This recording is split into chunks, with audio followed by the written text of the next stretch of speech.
Selamat datang di channel Doyan Mistis yang katanya horor, tapi entah kenapa hostnya yang lebih takut daripada penontonnya. Malam ini kita bakal ngupas gedung DPR yang legendaris. Bukan cuma tempat wakil rakyat berdebat, tapi juga sarang hantu yang katanya suka ikut voting, maksudnya suka muncul di lorong gelap. Pegang erat HP Anda. Jika ada yang ketuk-ketuk pintu di malam hari, itu bisa jadi cungculi yang minta dilepasin tali pocongnya, atau mungkin kurir yang telat ngirim paketnya. Siap merinding? Ayo kita mulai.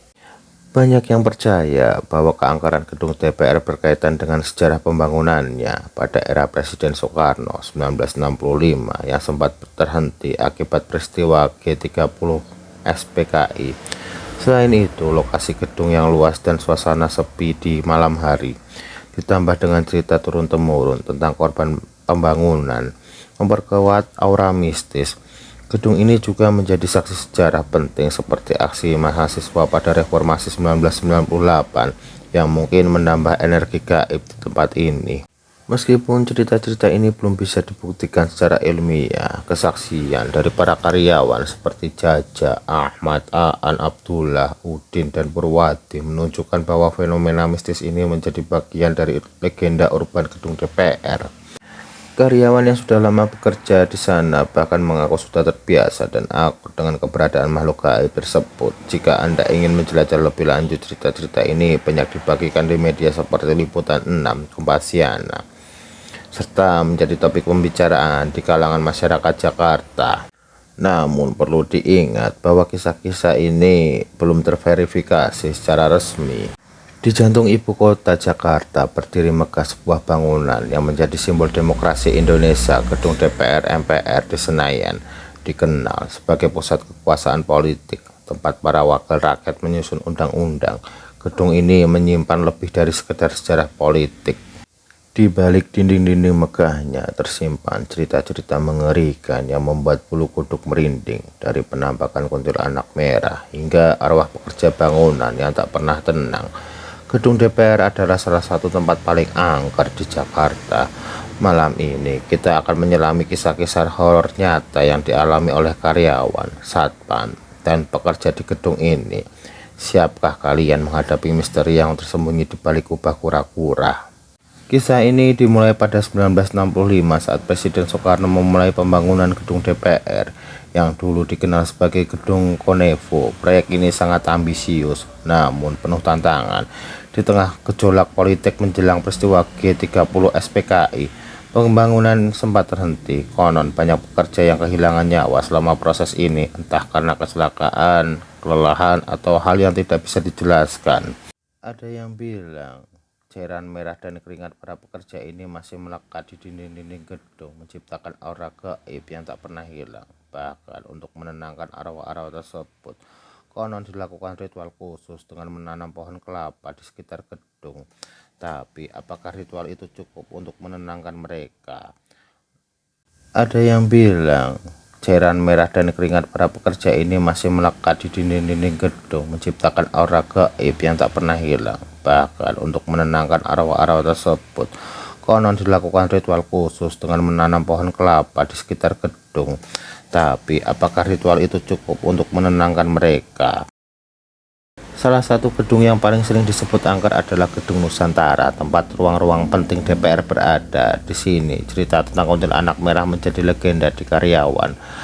Bayangkan, malam sudah larut, lorong-lorong gedung sepi, hanya diterangi lampu temaram. Pada tahun 1998, seorang petugas kebersihan bernama Pak Asep mengalami kejadian yang tak akan pernah ia lupakan.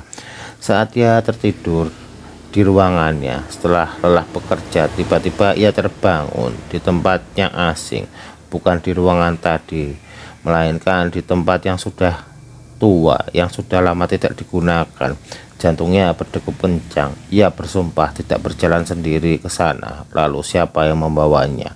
Karyawan lain yang mendengar cerita ini langsung teringat pada sosok kuntilanak merah yang konon sering memindahkan benda atau bahkan orang yang sedang tidur.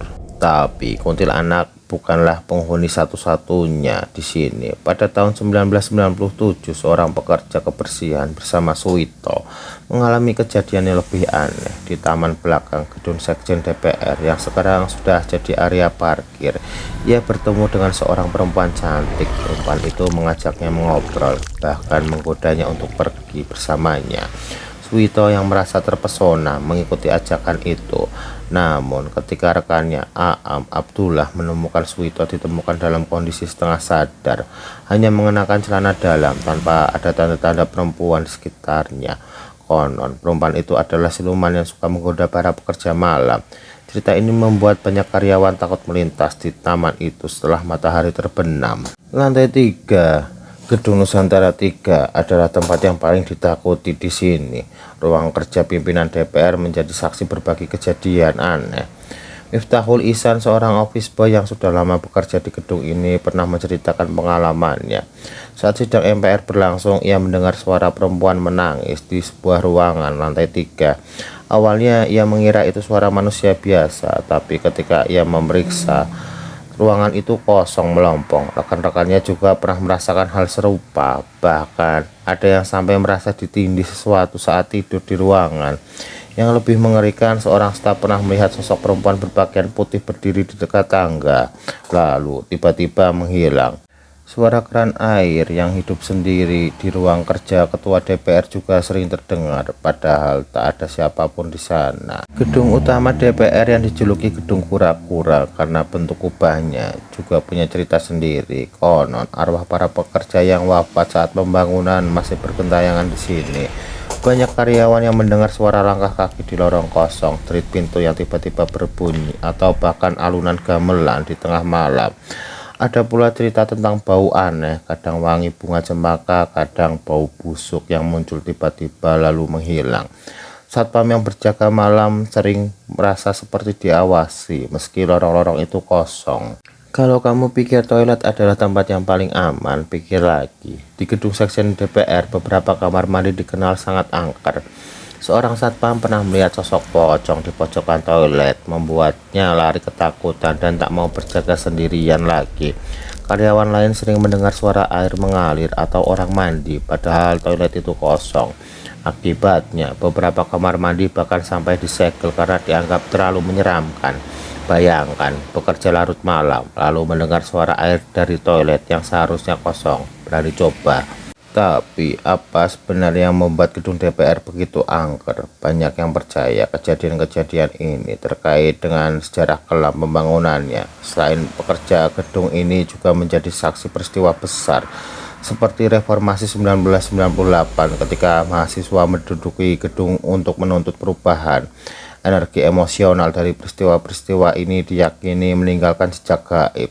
Ditambah lagi suasana gedung yang luas dan sepi di malam hari menciptakan atmosfer yang mendukung cerita-cerita mistis ini. Purwadi, seorang kabak pemberitaan MPR yang sudah bekerja sejak 1982, pernah berkata, bahkan karyawan lama sudah terbiasa dengan kehadiran mereka. Bahkan ada yang bilang mereka sudah akur dengan makhluk-makhluk gaib ini. Jaja Ahmad, seorang satpam, juga mengaku sering merinding saat berpatroli. Tapi ia memilih menghormati dan tidak mengganggu. Kalau kita nggak ganggu, mereka juga nggak akan ganggu kita, katanya. Gedung DPR Senayan bukan hanya tempat para wakil rakyat bekerja, tetapi juga rumah bagi cerita-cerita yang tak bisa dijelaskan. Dari kuntilanak merah hingga arwah pekerja bangunan. Kisah-kisah ini terus hidup di antara lorong-lorong gelap dan ruangan-ruangan kosong. Apakah ini hanya imajinasi para karyawan yang kelelahan? Atau memang ada sesuatu yang tak kasat mata di sini?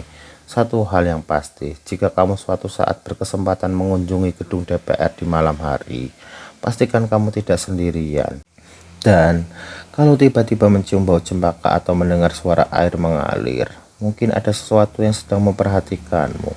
Kalau kalian suka cerita ini, jangan lupa like, subscribe, dan share ke teman-teman kalian yang suka cerita horor. Kalau kalian punya pengalaman mistis atau cerita lain tentang gedung DPR, tulis di kolom komentar. Siapa tahu kita bisa bongkar misteri lain di video berikutnya. Sampai jumpa dan hati-hati lewat Senayan malam-malam.